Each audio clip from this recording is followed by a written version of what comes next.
Hey everybody, my name is Angie Murenga. You're watching Just Angie. I'm continuing a conversation with Anita, and it's been an amazing conversation so far. We're just getting to know her and how her journey started as we want to get into a conversation on parent-led education. Enjoy.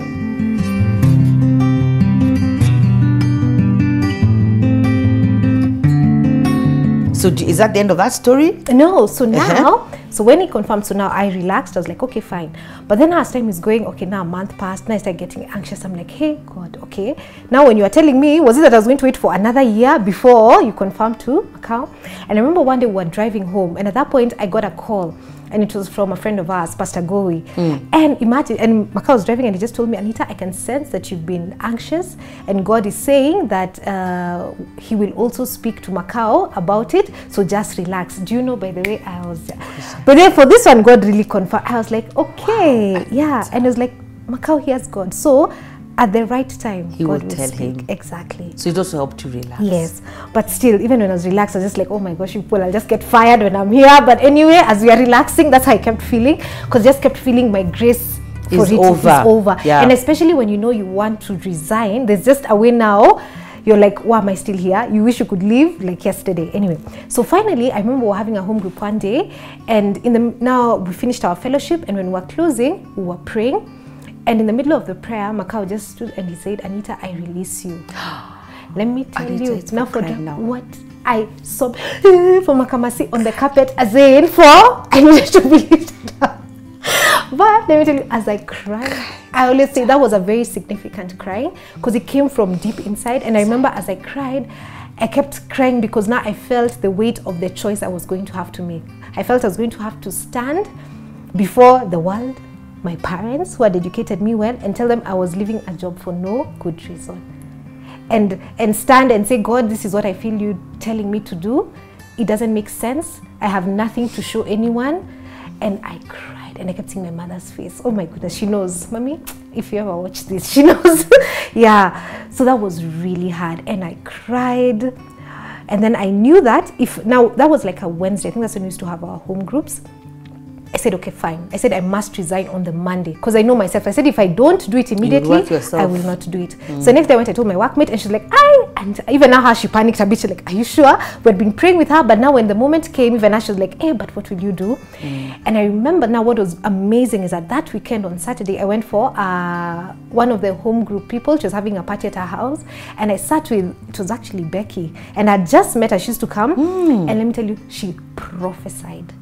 As in, has someone ever prophesied until almost the color of your inner clothing? You know, you're like, what?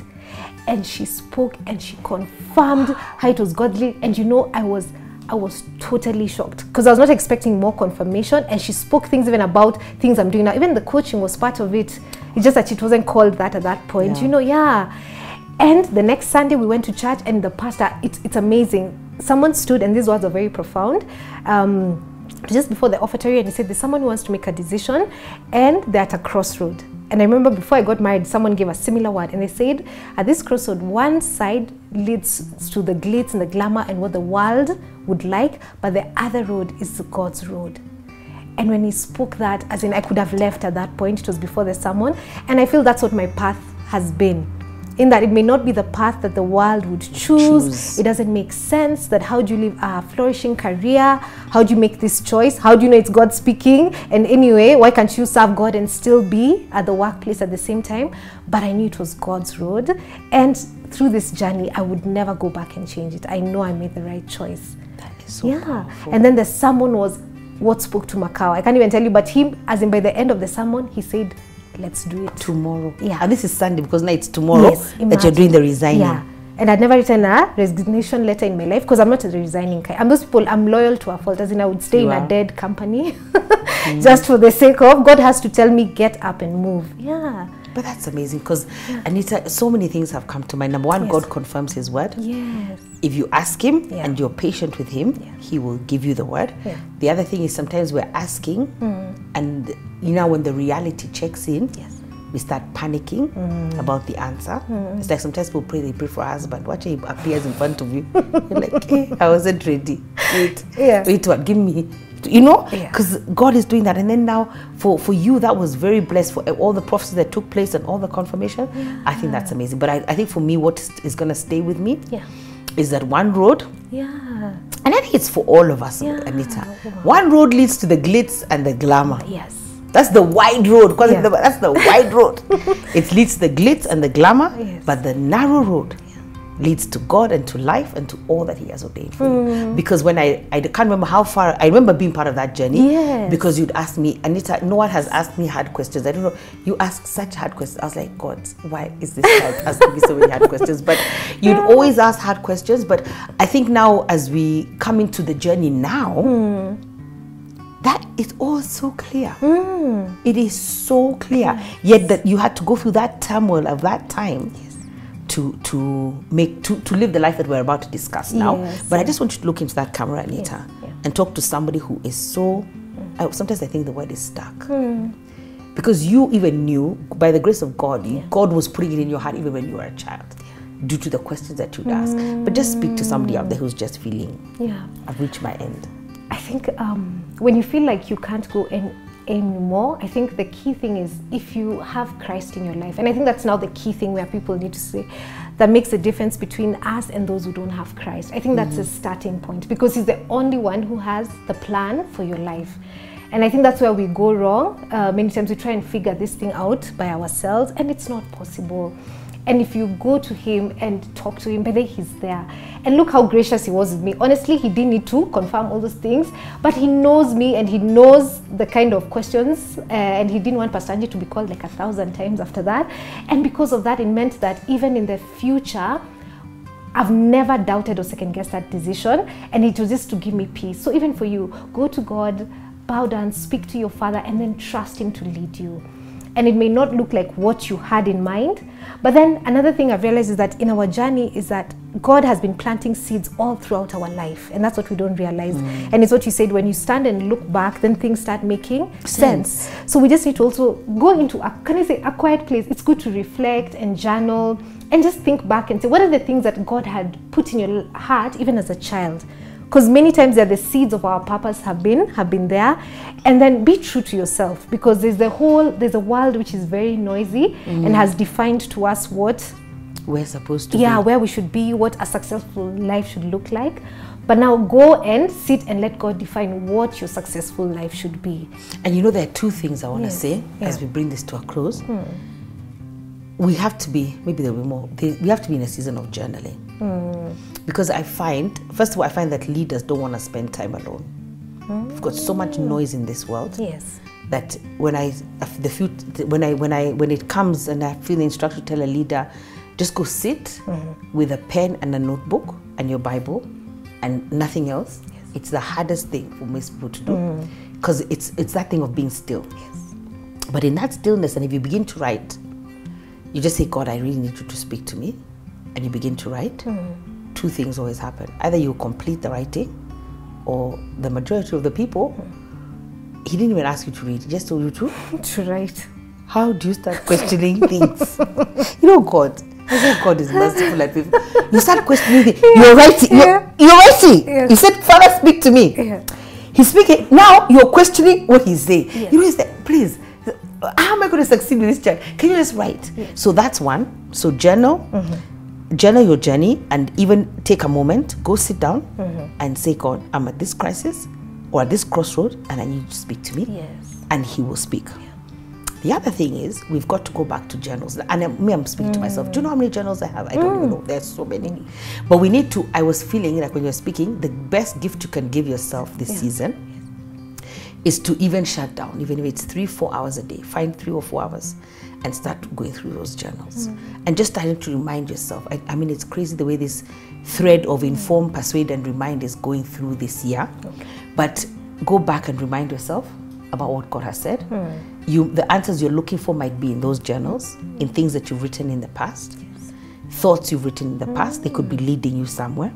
And then if you're not the kind of person who has journaled, you could be like Anita, who God has spoken things to you even when you were at a young age. There's a direction that you are seeing your life is taking, and you can go and reflect on that and begin to see how you need to act that out. Yeah, but I think that's important. And then take a step of faith. I know I'm always telling people the responsible thing is have an exit plan. Do you want me? Take if that's what God has called you to do, just do it. Just do what He's calling you to do. Yeah. In fact, I just remembered one part of the story, and I remember to the day after I left, and I remember I even called. I was like, "Aki, Pastor Angie, so now what am I supposed to do? Everyone has gone to work." And I remember I used to be like, "Anita, rest, sit, watch TV, relax, rest." I remember. And I'd be like, how now? The world is passing. I'd look outside my window and I said, look, people are working. It's dusty and hot out there, and I'm just sitting here, and you tell me, relax. It's only for a season. Yeah. But at that point, I remember thinking, oh my goodness, the days are endless. But it's so interesting because now a part of the story that now brought the confirmation, that was like, can I say 3 months of rest? And at that point, I went, tried to volunteer at my mom's place in Kibera. And even that one, God was like, for work. Imagine. And he told me, sit and relax. But then now I got pregnant again in October, and this time was actually put on bed rest. And I remember when that happened, it was a way for God to show me that, you know what, this was part of the reason for you to have left work then, because when I look back, I think I probably would have still resigned at that point if I hadn't. But now I felt He gave me the liberty to be able to resign as I wanted freely, and then there was no pressure. And even during the bed rest season, it was scary. I remember the scary moments, and we prayed a lot with you during that season. But I also felt it was a season for God forcing me to just relax, sit in the house and hear Him. And I think it was one of the best seasons in my life, honestly. Wow. I remember just lying on my bed and praying and talking to God. And once you have kids, it's never the same. The house will never be as quiet as it was.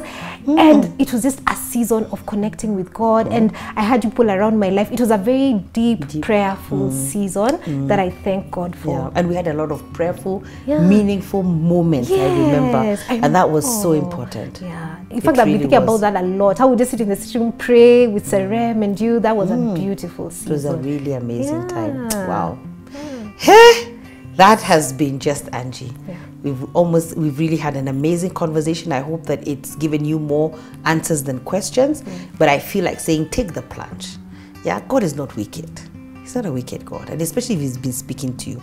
If He hasn't spoken to you and you take the plunge, then you're on your own. But if He has been speaking to you a certain direction, step out in faith. Step out in faith. Pray, meditate, fast, but step out and embrace all that God wants to do for you. And I think for me, one of the reasons that makes me very obedient is, I think for me, I'm the one who, there's no way I can get to heaven. Then He shows me another life I could have lived. No, it's okay, I'll be obedient. Let's just go. Do you want me to do what? I'll do it. So I find myself, people may think I'm daring, but if it's going to lead to the good life that He has prepared for me, let me just align. What I am is an aligner. I will align. I can even go, I'm still complaining, but I'm on the way. Whatever God is speaking, I'm still heading it. I'm causing, I'm saying this. There's a lot of opposition. But whatever He says, I'm moving. And I think I've seen the results of obedience, and I wouldn't want it any other way. I don't want a life of regrets. Or when I pass on from this life, He shows me what my life would have been, and I'm screaming, saying, take me back. There's nothing like that. It's done. We're moving forward. So I think that's another thing that really motivates my obedience. And that I've also understood the formula that obedience plus willingness equals fruitfulness. That's Isaiah 1:19. Obedience plus willingness, because it says if you're obedient and willing, you will eat the fruit of the land. But fruitfulness cannot come without obedience, without being willingly obedient. Oh, hallelujah. I hope you've enjoyed yourself so much. I have. God bless you. Bye.